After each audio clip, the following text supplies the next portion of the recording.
सवाल नंबर 2 क्या है, प्रश्नावली 4.1 का आपको कुछ सवाल दिया जाएगा, उसको द्विघात समीकरण के रूप में निरूपित करना है। यानी क्वेश्चन को पढ़ना है, उसको द्विघात समीकरण के रूप में निरूपित करना है, इसको आगे सोल्व नहीं करना है। तो ये एनसीईआरटी की किताब है। एनसीईआरटी की किताब में 2 का 1 पहला सवाल है, एक आयताकार भूखंड का क्षेत्रफल 528 मीटर स्क्वायर है। ये आयताकार भूखंड है जिसका क्षेत्रफल जो है कितना है, 528 मीटर स्क्वायर है। आप लोग जानते हैं कि क्षेत्रफल का मात्रक क्या होता है, मीटर होता है। क्षेत्र की लंबाई मीटरों में चौड़ाई के दुगुने से एक अधिक है। हमें भूखंड की लंबाई और चौड़ाई ज्ञात करनी है। अब हम लोग क्या करेंगे, जो जो बोला जाएगा इसको समीकरण के रूप में हम लोग निरूपित करेंगे। तो समीकरण क्या है, एक आयताकार भूखंड है जिसका क्षेत्रफल 528 मीटर स्क्वायर है। उसके बाद हम लोग क्या करेंगे, इसमें क्या दिया गया है कि चौड़ाई की दुगुने से, यानी लंबाई जो है चौड़ाई के दुगुने से एक अधिक है। तो अगर यदि हम लोग यहाँ चौड़ाई मान लेते हैं तो लंबाई निकल जाएगा आराम से। तो चौड़ाई अगर यदि x मीटर होगा तो लंबाई दुगुने से। तो सवाल नंबर क्या है, आयताकार भूखंड का क्षेत्रफल दिया हुआ था, लिख लिया हम लोग। उसके बाद क्षेत्र की लंबाई मीटरों में चौड़ाई के दुगुने से एक अधिक है। ये जो लंबाई है, इस चौड़ाई जो मान लीजिए कि b है, इसके दुगुने से, यानी लंबाई जो है चौड़ाई के दुगुने से 1 मीटर अधिक है। जैसे जैसे बोला जाएगा वैसे हम लिख देंगे।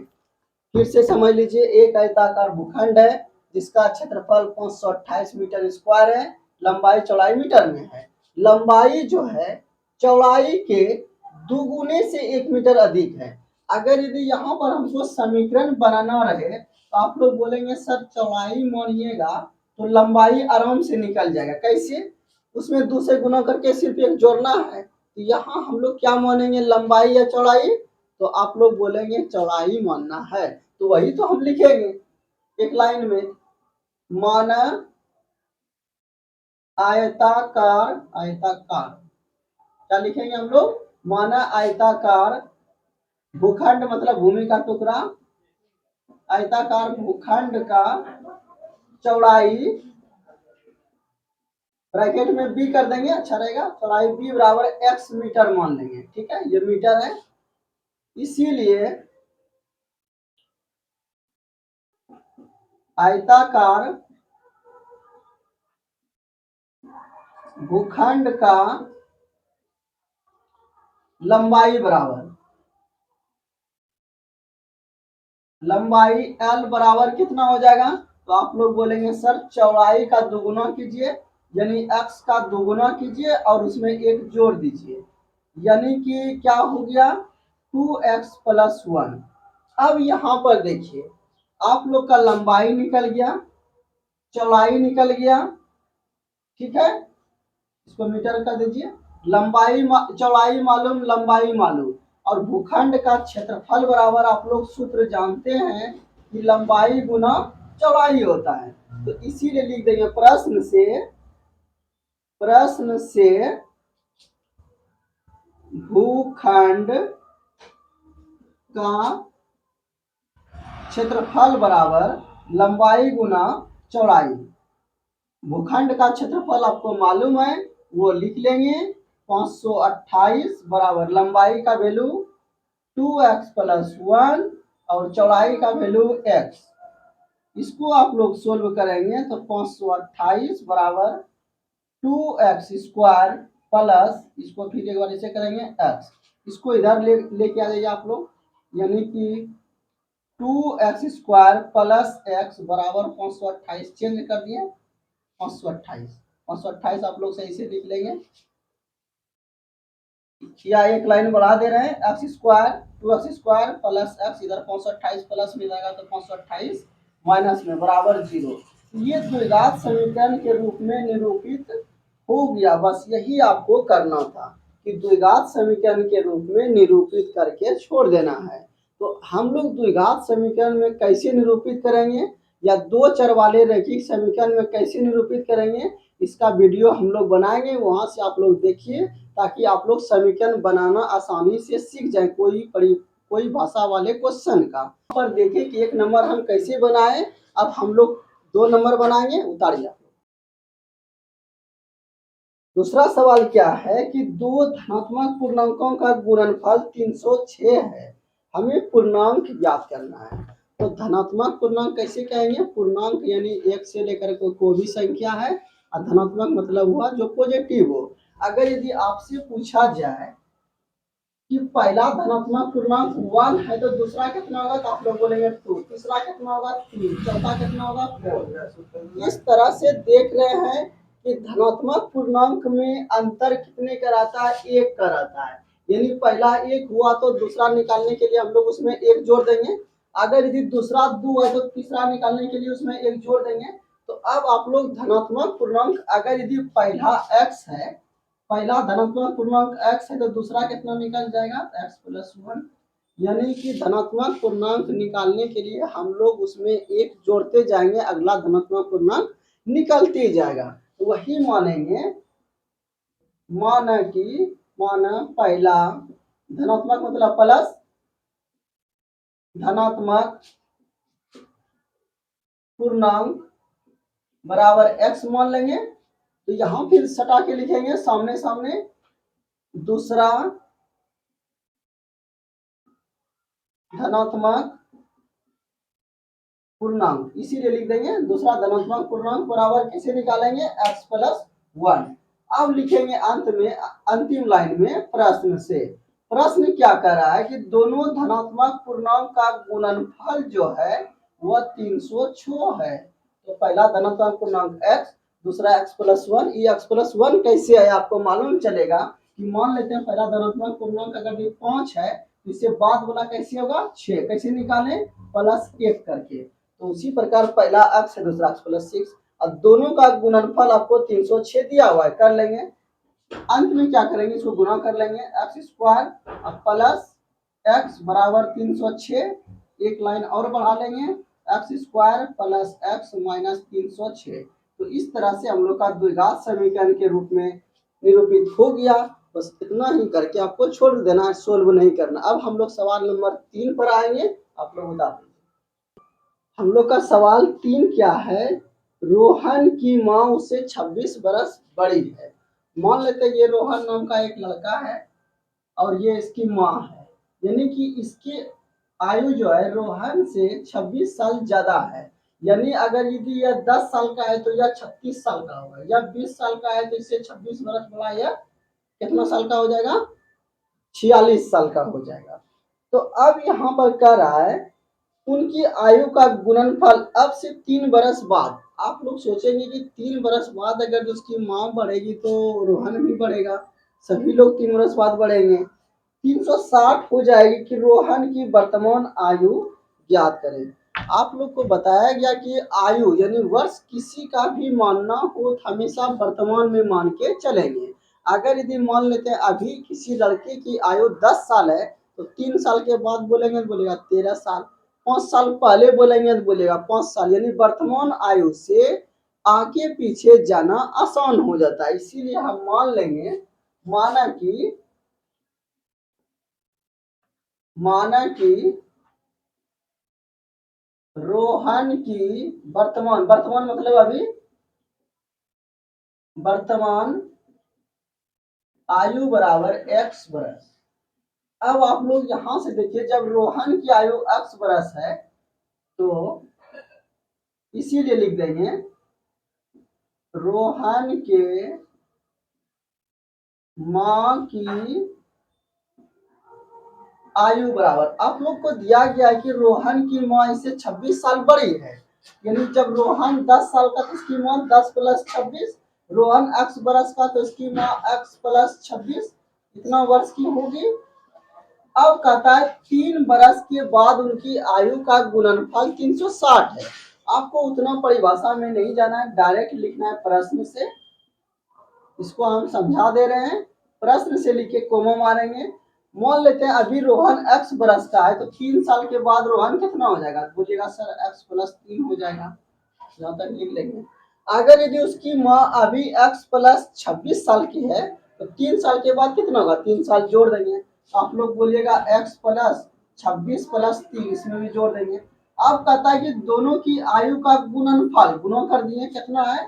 360 है। बस यही तो आपको करना था, एक लाइन बस इसमें बढ़ा देना है। x + 3 और ये कितना हो गया? x + 29, 29 बराबर 360। अब क्या करेंगे? इसको इससे गुना कर देंगे, फिर इसको इससे, फिर इसको इससे, इसको इससे। x गुना x करेंगे तो कितना हो गया? x²। x गुना 29 करेंगे तो 29x हो जाएगा। 3 गुना x करेंगे तो 3x हो जाएगा। फिर 3 गुना 29 करेंगे तो 29 × 87 हो जाएगा, बराबर 360। और लास्ट लाइन आप लोग को ये लिख देना है, x² + 29 + 3 कितना हो गया? 32x प्लस ये 87 और -360 बराबर 0। अब हम लोग क्या करेंगे? x² + 32x, उसके बाद देखिए 360 माइनस में 87 प्लस में, इसका अर्थ ये हुआ 87 में 360 जाएगा, तो एगो प्लस में एगो माइनस में है तो घटेगा, तो 360 में 87 घटा दीजिए, और ये बड़ा है तो बड़े वाले का चिन्ह दे दीजिए। तो 360 में हम लोग जब 87 घटाएंगे तो 7 10 में 7 गया, कितना बचा? 3। यहाँ बचा कितना? 5। 15 में 8 गया तो कितना बचेगा? 15 में 8 गया तो 7 बचेगा, यहाँ 2 बचेगा। 273 बराबर 0।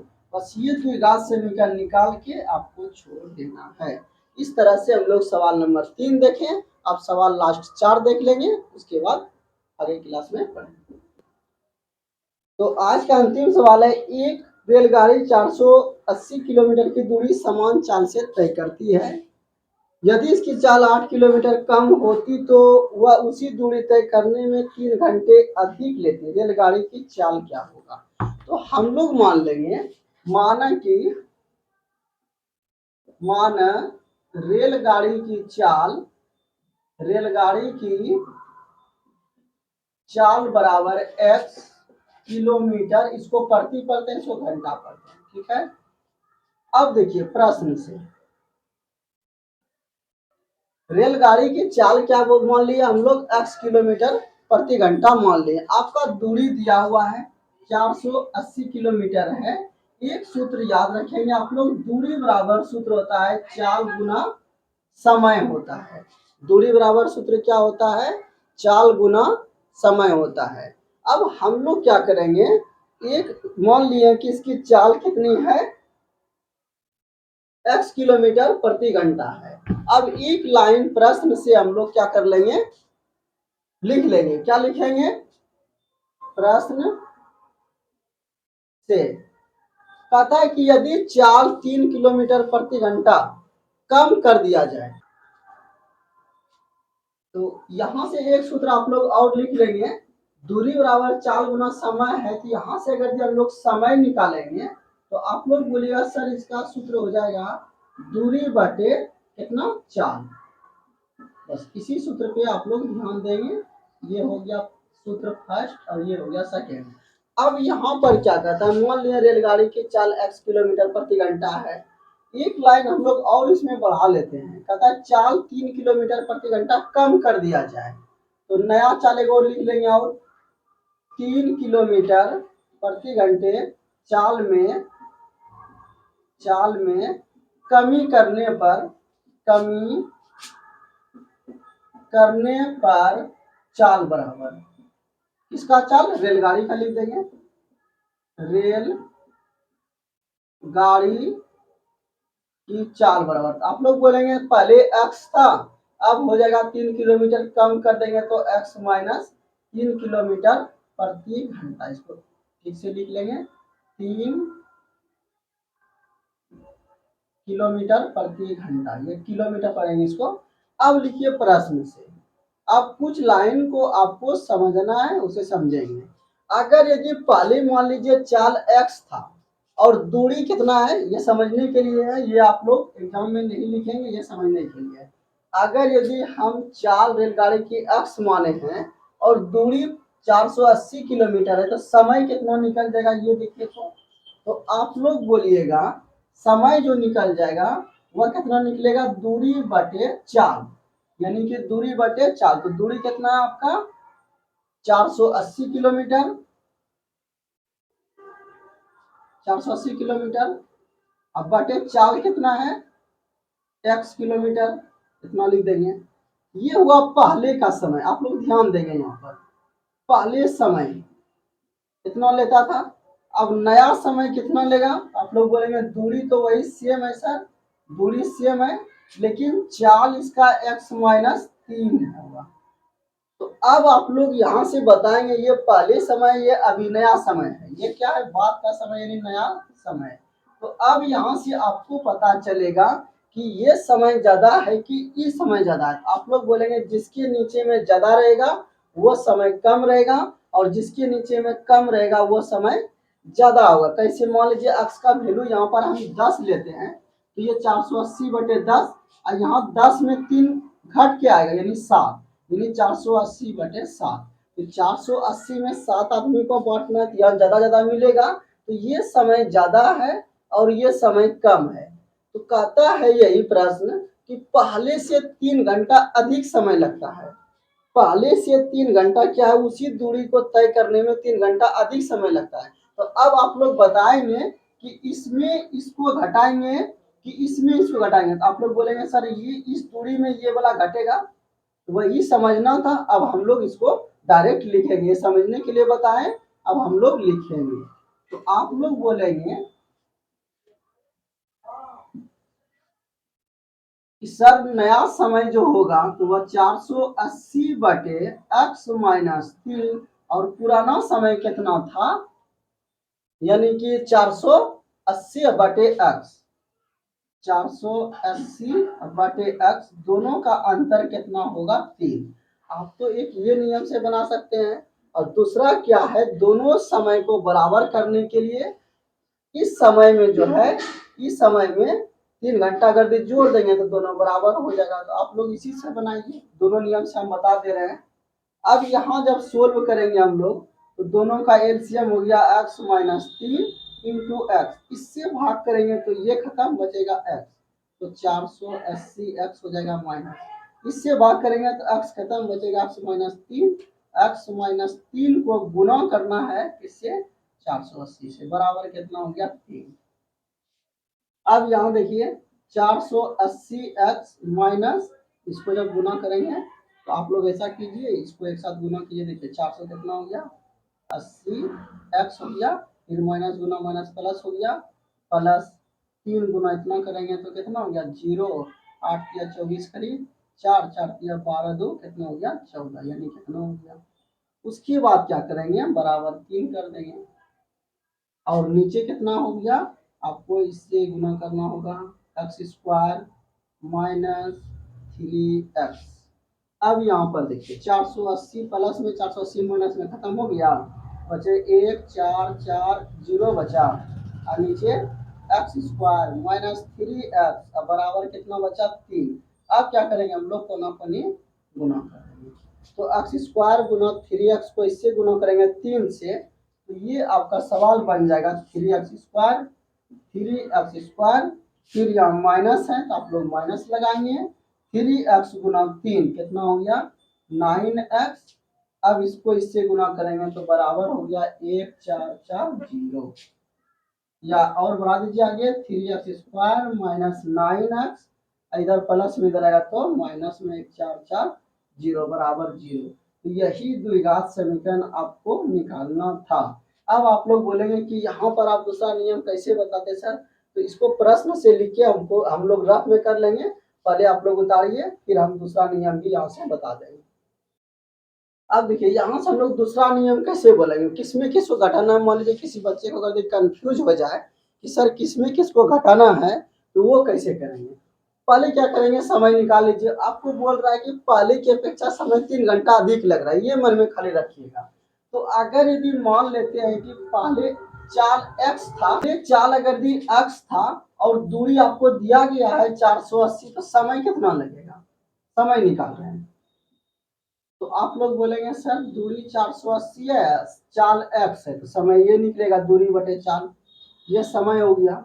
और एक समय और नया समय क्या होगा, तो आप लोग बोलेगा दूरी 480 और चाल x माइनस 3 है, ये भी समय निकल गया। अब ध्यान दीजिएगा, ये भी आपका क्या है, समय है।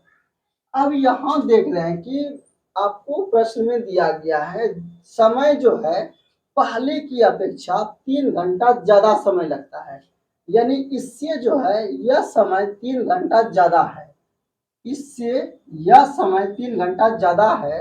बराबर करने के लिए मान लेते हैं कि यह समय कितना है, 3 है, और यह समय 3 घंटा इससे ज्यादा, 3 घंटा ज्यादा है, यानी कि यह 6 घंटा है। आपको बोलेंगे दोनों समय को बराबर करना, तो आप लोग बोलेंगे सर इसमें 3 जोड़ दीजिए। बोलेंगे दूसरा भी नियम कुछ हो सकता है, बोलेंगे हाँ कैसे, तो सर इसमें 3 जोड़ दीजिए, या तो इसमें 3 को घटा दीजिए, बात वही पड़ेगा। तो अब आप लोग समझे, या तो इसमें 3 जोड़ देंगे या तो इसमें 3 घटा देंगे, तब भी दोनों बराबर हो जाएगा। तो अब आप लोग जैसे सोच सकते हैं, या तो इसमें 3 प्लस कर दीजिए या तो इसमें 3 माइनस कर दीजिए, दोनों ही स्थिति में समय बराबर हो जाएगा। तो हम लोग क्या करते हैं, मान लेते हैं कि इसमें 3 को हम जोड़ दें, 3 जोड़ दें तो दोनों समय बराबर।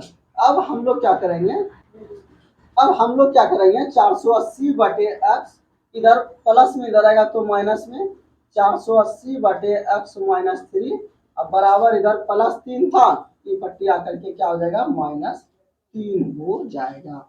अब फिर वही सवाल ऐसे करेंगे जैसे अगले बार किए थे, दोनों का एलसीएम ले लेंगे, x माइनस 3, इससे भाग करेंगे, ये खत्म, बचेगा ये, यानी कि ये 480 गुना हो जाएगा x माइनस 3, और फिर ये माइनस, इससे भाग करेंगे तो ये खत्म, बचेगा 480 और गुना बचेगा x, बराबर हो जाएगा माइनस 3। या तो देखिए इसको एक बार इससे गुना करेंगे तो ये हो जाएगा 480x, फिर ये हो जाएगा 0, 8 के 24 करीब 4, 4 के 12 2 14 हो जाएगा, माइनस 480x, अब बटे इसको भी गुना कर दीजिए, एक्स स्क्वायर माइनस 3x बराबर माइनस 3 है ही, ये कट गया आपका। कटने के बाद कितना बचेगा, माइनस 1440 बटे एक्स स्क्वायर माइनस 3x बराबर माइनस 3। आप लोग क्या कीजिए, दोनों तरफ से माइनस खत्म कर दीजिए, कितना बचा, 1440 बटे एक्स स्क्वायर माइनस 3x बराबर 3। आप कोनों को गुना कर दीजिए, कोनों को गुना करेंगे तो ये हो जाएगा 3x स्क्वायर माइनस 9x बराबर 1440, या एक बार करेंगे 3x स्क्वायर माइनस 9x, इधर प्लस में जाएगा तो माइनस में 1440, ये भी द्विघात समीकरण बन गया। अब आप लोग पहले के नियम से या तो अभी के नियम से जैसे आपकी इच्छा हो बना सकते हैं। अब हम लोग नेक्स्ट क्लास में आगे पढ़ेंगे, उतारिए आप लोग।